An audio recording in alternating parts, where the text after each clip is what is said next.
Entrepreneurs of the World, our 2022 conference. We are now joined by Carl-Magnus Norden.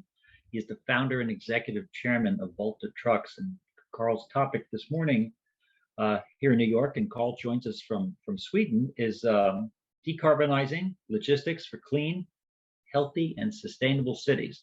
Carl, welcome. Thank you for joining us. Let me hand off the commander's seat over to you and let you begin your presentation.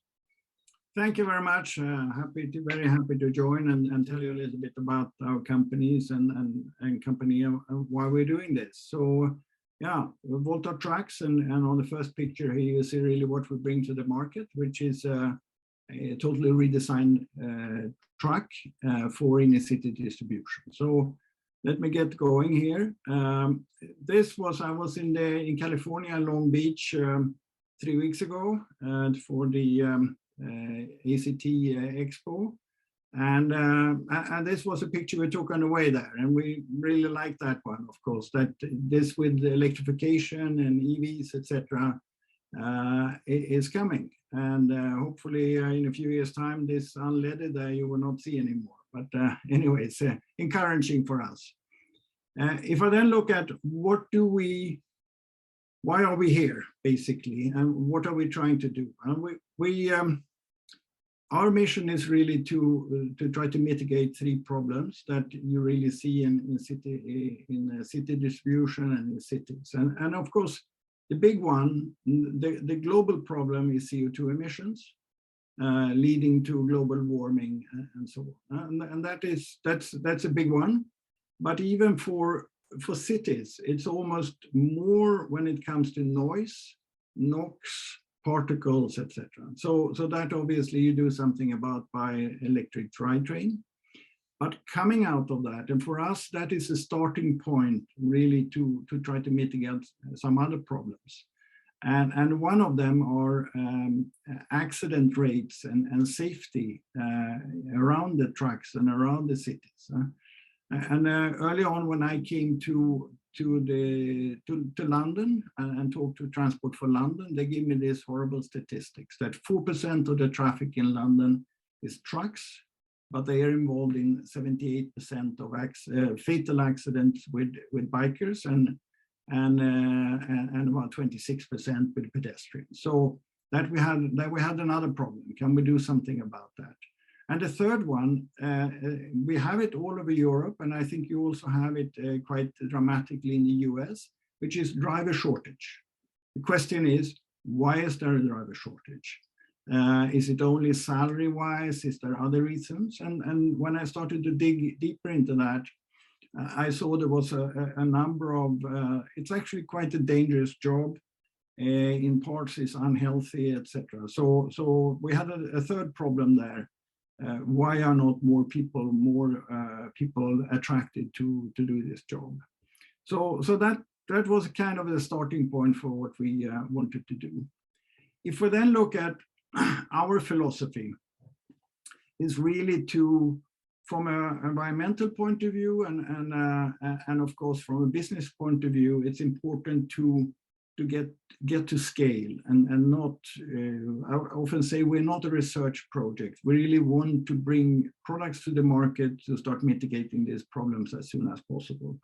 And not only coming to the market, we want to come to the market at scale. So for us, the way of doing that and the way what we call the Volta way is really to be focused. So we are only electric, similar to when Tesla obviously came to the passenger car market.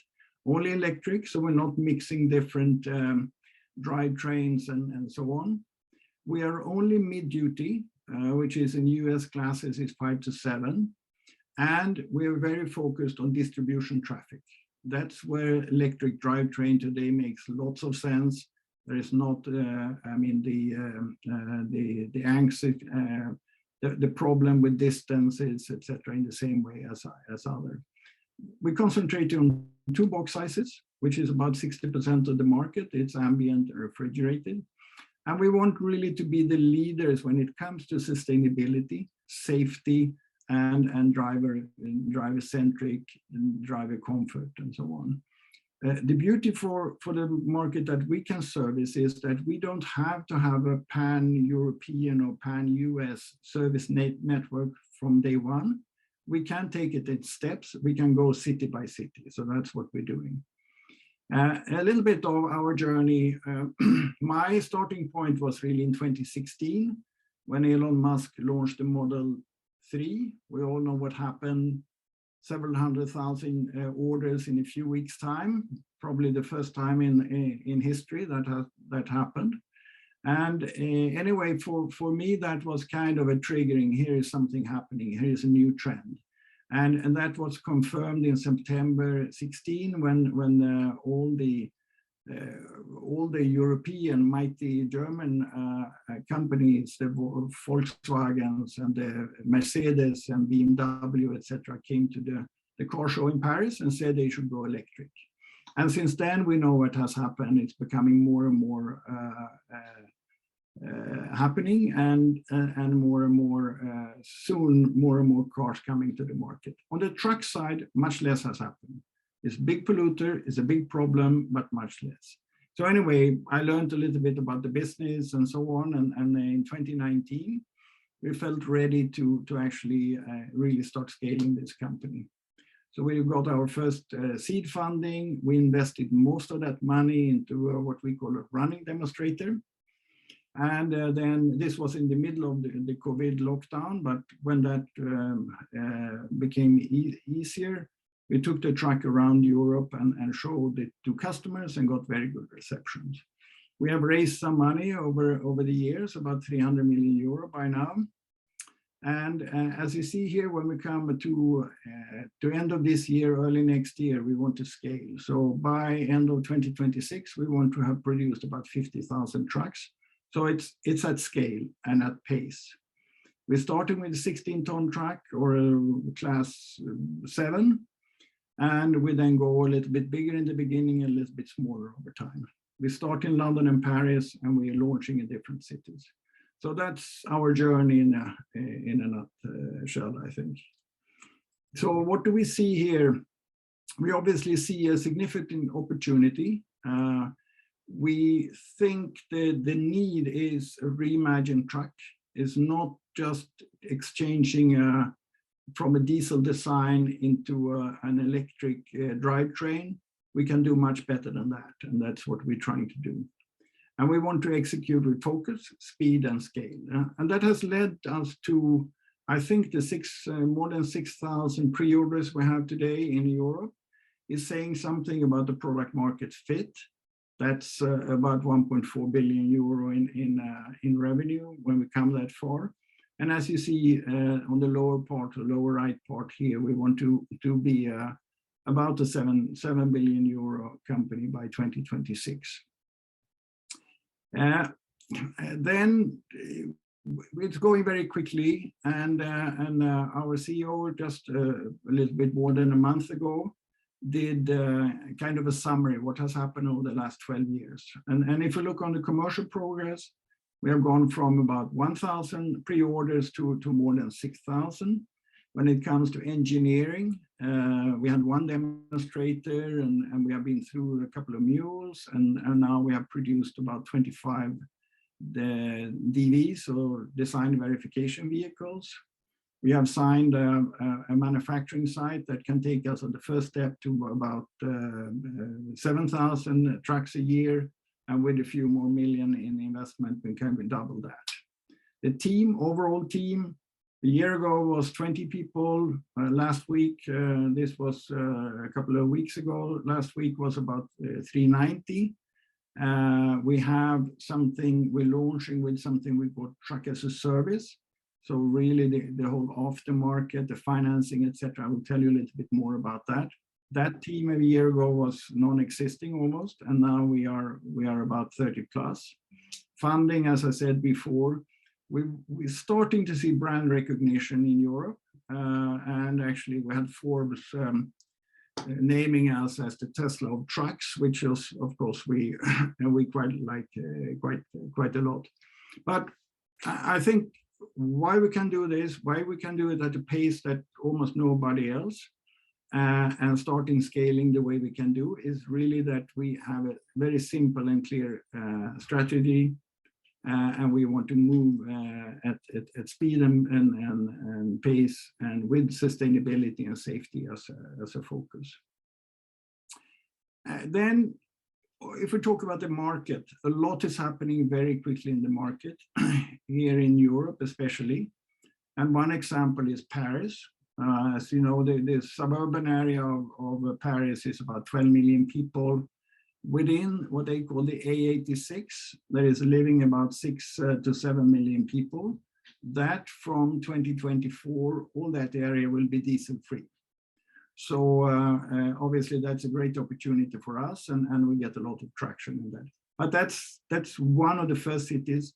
There is many more mimicking Paris in the next few years. A little bit then about the product. I talked about that we reimagined the product, and if you look at the classical truck that you see today, is quite logical built. The diesel engine is a big piece of metal. The gearbox is a big piece of metal. Obviously, you want to maximize the load space, so you push this forward. And you, in the European setting, you basically wrap the cab around this, which means that the driver is sitting on one side and quite high up. The high up is creating the blind spots. It's also bad for the driver leaving the truck to deliver maybe 20, 25 times a day. Many of them jump down, and that causes problems with knees, hips, and joints, etc. So really the design of the cab, I think, is the starting point for what we're doing. And this picture is trying to say the same thing. The eye height of the driver is very important. Same studies from the Transport for London is saying that the ideal eye height of the driver is about 170, 180 centimeters off the ground. So they should be in parallel with the biker or the pedestrian, etc., around the vehicle. And we have got some recognition for our design with some awards, etc. Then, if we talk about where we are in the market, where is the competition, and where are we? And as I said, we try to divide the market on two levels or two axles. One is the one what we call reimagine. So somebody like us, like Tesla, has started from electric drive, or the other ones is really converted or adapted diesel vehicles. That makes a big difference. And then in the purpose built where we are, in the medium duty, we are so far the only one. Obviously, we will not be that forever, but it's a good position, and it's a good position for us to lead the industry. I mentioned truck as a service because when we talk to customers, obviously this electrification is something totally new. They know very well how to operate a diesel fleet, but they don't know about the electric. So really, to help this transition, we want to help them and minimize the difficulties and the hurdles to go electric, and we do that in what we call truck as a service. So we help them with the charging and energy. We're building our own maintenance and service units to be able to service them. We do training of the personnel, both drivers, but also actually more operational personnel. We are offering a financing. You know, the cost of electric vehicle, the capital cost, upfront cost is higher. Of course, over time, lower energy costs and service and maintenance, etc., should do this as a good proposition for them. But all that is basically unproven. So we try to lower the barrier by helping them financing. So we have basically a long-term rent contract over a number of years that give them a fixed cost per month, and insurance and the other tech applications, etc. that is our initial offering when we come to the market next year. But there is obviously a lot of other things that we can add to this and making it the customer's operation much more efficient and profitable over time. Manufacturing, overall, we are saying that we're not a research project. So we take and integrate existing latest technology, but existing proven technology. And that goes for, which I come to later on, our supply chain, but it's also very much our approach to manufacturing. So I would say we were very, very lucky that MAN, which is one of the biggest European truck manufacturers, they had a plant in Steyr in Austria. They decided to move that production to another plant they have in Poland. And that liberated this plant for us. And MAN is still producing in the plant. They are scaling down over the next year or so, and we are scaling up at the same time. What's the beauty for us? Of course, an existing truck plant that has been operating, everything is in place for manufacturing trucks. That's a good thing. So we didn't have to take the time of a greenfield, a building, and so on.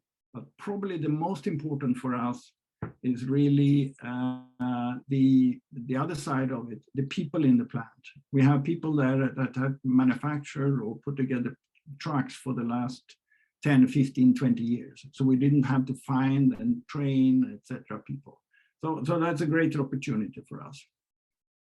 I mentioned a little bit about the supply chain. So we have very proven people in the supply chain, Proterra, that you might know.